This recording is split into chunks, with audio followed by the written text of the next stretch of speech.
In 1861, in a small village in America, four sisters were gathering in their home. The oldest one is May, the second one is Jo, the third one is Amy, and the youngest one is Beth. That night, Maggie and Jo had planned to go to a dance party at Maggie's friend's house.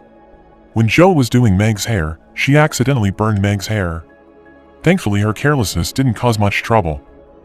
It was Jo's first party, so Maggie explained the do's and don'ts at the party. She should never talk too fast, flirt, or praise the boys too much, and many other rules. During the party, Jo didn't do anything besides watching her sister dance with her friends. Differently from Meg's graceful nature, Jo's character was the exact opposite. She is tomboyish, careless, and introverted. Bored with the party, Jo then looked for a quiet place to take a break. She then met a boy named Laurie. It turns out that Laurie is the son of a rich family who lived in front of Jo's house. The two of them then talk at length about each other. Jo told him that her father was at war, while Laurie told her that both of his parents have died and he lived with his grandfather. In the middle of their chat, Laurie invited Jo to dance, but because she was shy, the two of them danced in a quiet place, away from the crowd. While dancing, Meg called from the window. Meg said that she sprained her leg and couldn't walk home. Out of pity, Laurie then took them both home. When they got home, while taking care of Meg's sprained leg, Jo's mother, whose name is Marmee, greeted Laurie kindly. Laurie smiled as he saw the rest of Jo's family. All his life, he never felt such warmth of family as Jo's family showed to him. Days passed and the Christmas arrived. That morning, Jo and her sisters gathered while telling each other their dreams. Meg said that one day, she wanted to be an actress, Jo said that she wanted to be a writer, and Amy wanted to be a famous singer. Meanwhile, Beth's dream was not as ambitious as her sister's. She only wanted to be able to play piano to entertain her sisters and mother every day. Hearing that made her sisters move and hugged her. An hour later, their mother showed up. She said that before she went home, she went to the house of their neighbors, the Hummel family, whose husband was also fighting the war. She saw that the Hummel family had not eaten since yesterday. Even to warm themselves, the children had to sleep in one bed, hugging each other. If possible, Marmee would like to give some blankets and all the food at their home to the Hummel family. Out of pity, the four sisters agreed. Across the road, Laurie saw the four sisters from his window with baskets of food in their hands. He knew that Jo and her sisters wanted to share their food with others who needed more. When they came home far away, they were surprised to find lots of food on their table. Their family maid told them that before they returned home, Laurie and her grandfather came and gave them all the food. Amid the joy, Marmee took out a letter sent from their father. The four sisters gathered to listen to Marmee. Even though their father was not there, this Christmas felt like the happiest Christmas for their family. The next day, Jo went to see her aunt. She visited her aunt once a week to learn the manners of noblewomen. Her aunt was a rich and stingy spinster, but even though she is stingy, she cared a lot about her nephews. That was why she wanted to teach Jo to behave like a noblewoman so she could get a rich husband one day. Despite all that, Jo didn't seem to want to get married. She just wanted to live like her aunt. Become an independent woman who gained all she wanted all by herself. Meanwhile, her aunt wanted to inherit all her wealth for Jo when he passed away. One night, Jo and Meg were invited to watch a play with Laurie and Laurie's private tutor named John. While they were getting ready, Amy asked to come with her. She really wanted to meet Laurie, because she had fallen in love with him since the first time she saw him when he took her sisters home. Sadly, they didn't have enough tickets, so Amy had to stay. In the theater, John kept staring at Meg. Four of them looked happy enjoying their night together, but when they got home, Jo realized that her handwritten novel had gone. Jo was sure that Amy was the one who hid her novel. Jo argued with Amy and suddenly, Amy said that she had burnt the novel because she was jealous of her. That words from Amy made Jo angry and beat her sister. Luckily, Marmee came to separate the two of them. After the situation calmed down, Marmee told Amy to apologize, but Jo didn't want to forgive her yet. The next day, during breakfast, Jo was still annoyed at Amy and kept away from Amy. Not long after, Laurie came to invite Jo for a walk. Amy, who felt guilty, then asked Meg how to get Jo to forgive her. Meg told Amy to go after Jo, but don't say anything until Jo smiled. Amy immediately went to chase after Jo, but in the middle of the road, while crossing the frozen lake, the ice broke and Meg plunged into freezing water. Seeing her sister in danger, Jo and Laurie rushed to save her. Thankfully, they managed to save her and brought her back home. That night at the house, Jo confided to her mother about his anger issue. Her mother told her that despite her patience, she once had an anger issue, just like Joe. Her mother said that if she tried, she was sure that Joe would be able to control herself too. Months passed and now, Joe and Amy had made up. In the afternoon, Lori took Joe and her family on vacation to the beach with John and Lori's friend Fred. Meg and John's relationship seemed to be getting closer, likewise with Joe and Lori. Joe even had a special call for Lori. Amy was not jealous of Joe anymore, but she still liked to paint Lori from the distance secretly. The next day, when Marmee was at work, she got the news that her husband, who has just returned from the battlefield, was being treated in the hospital. In a panic, the four sisters, Lori, and his grandfather helped Marmee to get ready to go to the hospital. Before leaving, Joe gave quite a lot of money to her mother. Marmee asked where she got that much money. Joe then replied that she had sold her hair to the saloon while taking off her hat. Seeing her daughter's sacrifice, Marmee was very moved. 3 days passed, but Marmee had not returned from the hospital. That morning, Beth asked her sisters to accompany her to see the Hummel family. Since their mother left for the hospital 3 days ago, the Hummel family must be starving because no one gave them food, but instead of hearing her, her sisters were too focused on their stuff. Beth decided to leave for the Hummel family's house alone. Before she went there, she went to Lori's house first. She gave a pair of shoes to Lori's grandfather as a thank you for helping their family from time to time. After returning home from the Hummel family's home, her siblings showed her a piano. Turned out, Lori's grandfather gave it to her as thanks for her present to him. He also sent a letter with it, saying that the piano was nothing compared to Beth's gift. Beth was so moved she then rushed to go then hug the old man. Lori's grandfather said that Beth reminded him of his late daughter when she was just a child. Amid the chat, Lori's grandfather realized that Beth was having a fever. At night, Beth was examined by the doctor. The results showed that Beth was suffering from flu, and if they were too late to handle her sickness, Beth's life could be threatened. The doctor also explained that this disease is easily transmitted to people who had never had the flu, so for a while, Beth must be quarantined. Meanwhile, Amy, who had never had the flu, must stay with her aunt for a while. 2 days later, Amy was still staying at her aunt's house. When she was painting, her aunt looked at her and found her gracious nature. Her aunt then asked her if she wanted to replace Joe to come to her place every week. Her aunt thought that compared to Joe, whose nature was tomboyish, Amy was more elegant and is perfect to be a noblewoman and become her successor. If Amy agreed to be a good girl, her aunt will guarantee her future. Hearing that, Amy, who was still innocent, smiled and happily agreed. On the other hand, Beth's condition seemed to be getting worse. Her sisters didn't know how to treat her flu. They then decided to call their mother to go home to take care of their sister. Hours later, Marmee came. With her tenderness, she managed to take control. It was late that night, but Marmee was still taking care of Beth. The next morning, when Joe woke up, she panicked because she couldn't find Beth in her bed. She ran downstairs calling for her mother, but it turned out, Beth was there with her. She was healed from her flu. Joe happily hugged her beloved sister. Months later, Christmas arrived once again, but different from last year's Christmas. This year, Lori's grandfather joined in celebrating Christmas. Suddenly, Lori showed up with a surprise. He brought Joe's father home from the hospital. Months passed and today was Meg and John's wedding day, but instead of being happy like the others, Joe was actually sad. She then asked Meg to run away with her so that Meg could chase her dream instead of getting married. Hearing that, Meg smiled and said that she didn't have to do that. Meg said that it was her choice to marry and abandon her dream. Meg said that being an independent woman doesn't mean one should not fall in love. She had made up her mind and Joe had to respect her decision, even though deep down, she couldn't accept how her sister abandoned her dream to get married.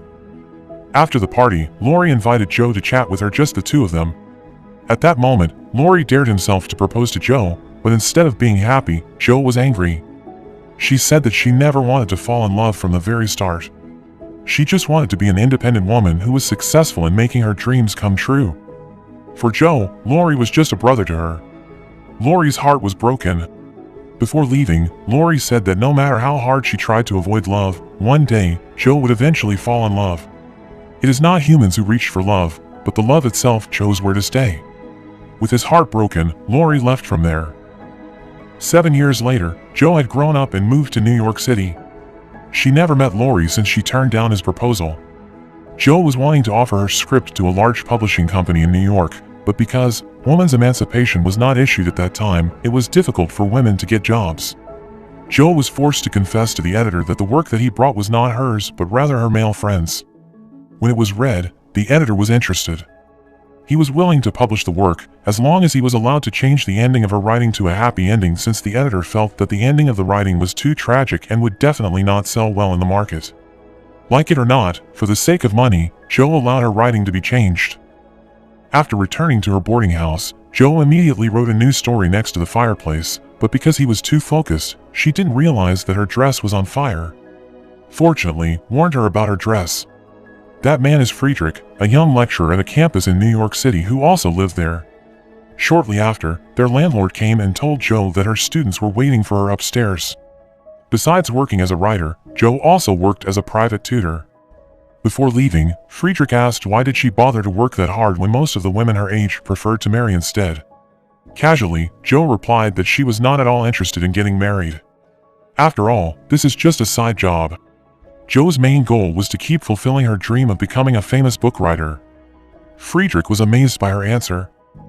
That night at the theater, Jo saw Friedrich, who just finished watching one of the shows. Jo was eager to chat with him again, so she followed him to a bar. There, someone asked her to dance with the other visitors, including Friedrich. Jo was so happy. She reminisced the memory where she danced with Lori years ago. The next evening, Friedrich secretly sent a book and a letter to Jo. Friedrich wrote in his letter that he was curious about Jo's writings and would like to see them after she finished them. That letter made Jo happy. She made up her mind to finish her work that very night. After staying up all night writing, Jo finally finished her work. She immediately went to visit Friedrich and showed him her work. She was sure that Friedrich would love her writing, but that was not what happened. Friedrich criticized her writing all out and made Jo irritated. She then burst into anger and told Friedrich that he didn't understand what she read. Moreover, he never wrote anything before. Jo immediately left from there. On the other hand, in the city of Paris, France, Amy was seen taking a stroll with her aunt on their horse-drawn carriage. She had grown up to be a beautiful woman and was dating Lori's friend, Fred. Amy told her aunt that she received a letter from her mother in the morning, saying that Beth was badly sick, but rather than sympathizing and telling her to return home to see her sister's condition, her aunt told her not to worry too much because her sisters were there to take care of Beth. In the middle of the road, Amy saw Lori, who happened to pass by. She called his name and immediately ran to hug him. She hadn't seen him for years since she lived with her aunt. Before she left, Amy told Lori her address and invited him to come to visit if he had the time. A few days later, Jo also received a letter from Marmee about Beth's condition. Her reaction was different from Amy's. Without thinking much, she immediately returned home to check on her sister. When she saw that the whole family had gathered except Amy, she was annoyed. She grumbled all day. Her mother told her that Amy might have something to do. Her mother also mentioned that Amy had just met Lori and told her that they might come back home eventually when her business is finished. After taking off her jacket, Jo rushed to check on Beth's condition. On one side, Jo was worried about his sister's condition, but she also thought about Marmee's words earlier. She was jealous because Amy was the one that Lori met after years, not her. Jo also wanted to meet him again and fix her past mistakes. That night, when John checked his savings, he was confused as to why he ran out of money in his savings. Meg then confessed that she had made a mistake by buying new clothes for herself and the children. Meg tried to apologize. John didn't say anything, but that made Meg feel more guilty. She said that she was jealous when he saw his friend shopping for new clothes, so she bought some too. Hearing that made John disappointed. Meanwhile, in France, Lori came to visit Amy while she was managing her paintings. Lori asked when would she make an exhibit for her paintings. Amy replied she has stopped painting because she realized that her painting was not pleasing to see. She's just waiting for Fred to propose to her, then the two of them will get married. During the chat, Lori was mesmerized by Amy. She looked prettier than back when they were younger. In the middle of the chat, from the window, Amy saw Fred coming. Before welcoming Fred, Amy asked Lori how she looked. While smiling, Lori said that she was stunning. Days passed. When the two of them met again, Lori asked Amy to paint him. After finishing the painting, Lori accidentally saw an old painting of him. Amy said that he painted it back when they were on vacation on the beach 7 years ago. Lori realized that Amy had feelings for him for years, but he never realized that.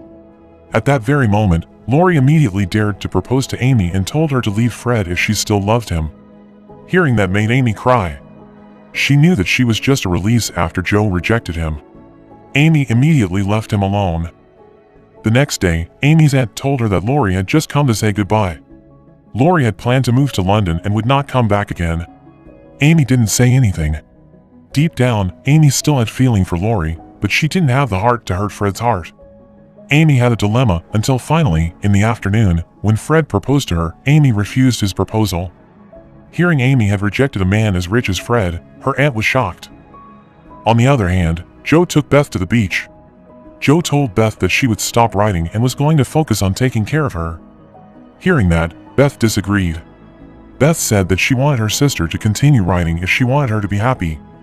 After that, Joe was determined to write the best novel story he had ever written. The next day, when Joe was taking care of Beth, she saw Meg and John in front of their house. At first, Meg thought John was going to scold her again about the new clothes she bought yesterday, but it turned out that John was sorry and promised that he would try to find extra money so that Meg could buy the nice things. She was so moved. She then said that John didn't need to look for a new job. As a wife, she should be more grateful to accept whatever his husband's condition was.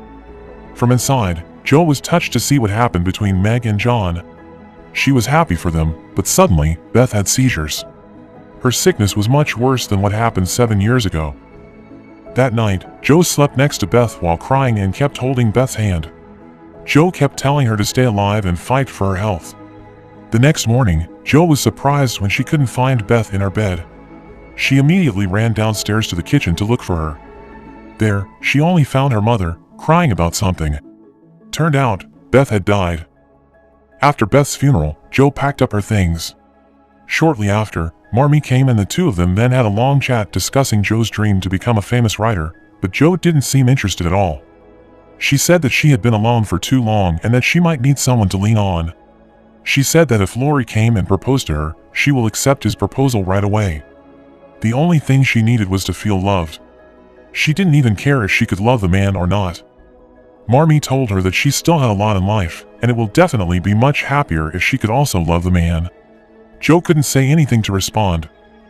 Meanwhile, Amy was about to go home when suddenly, Lori showed up.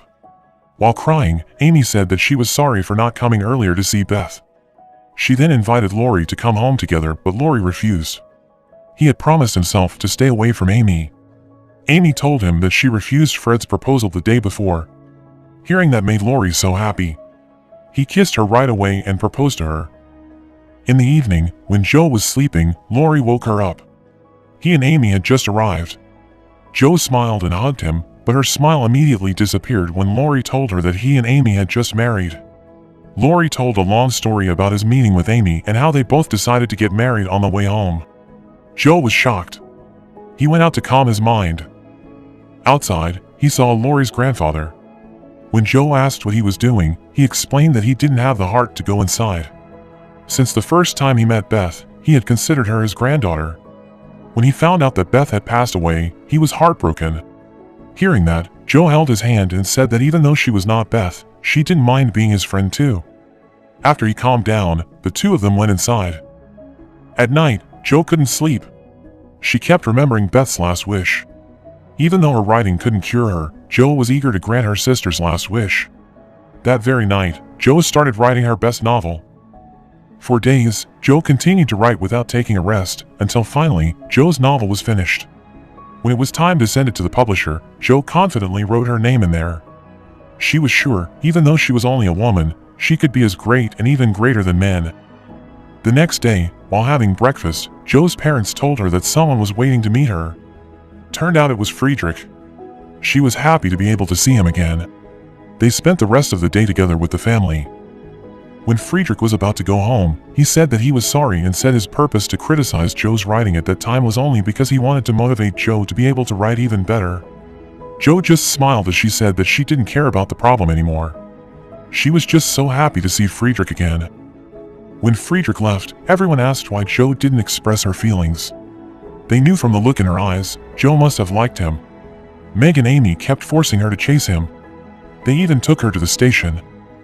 At the station, when Joe met Friedrich, she immediately said that she loved Friedrich. Thankfully, Friedrich shared the same feeling with her. They then shared a very romantic kiss. Years later, their aunt passed away, but surprisingly, their aunt actually left all her wealth to Joe. Amy didn't look jealous at all. She was actually happy because after all, Joe was still her sister. Joe then turned her aunt's big house into a school. All the family helped take care of the school, including Friedrich. Not only that, but the novel written by Joe was also in the process of printing. The novel she wrote for his late sister, Beth. The novel that told the story of her family's life journey. A novel that she entitled Little Women.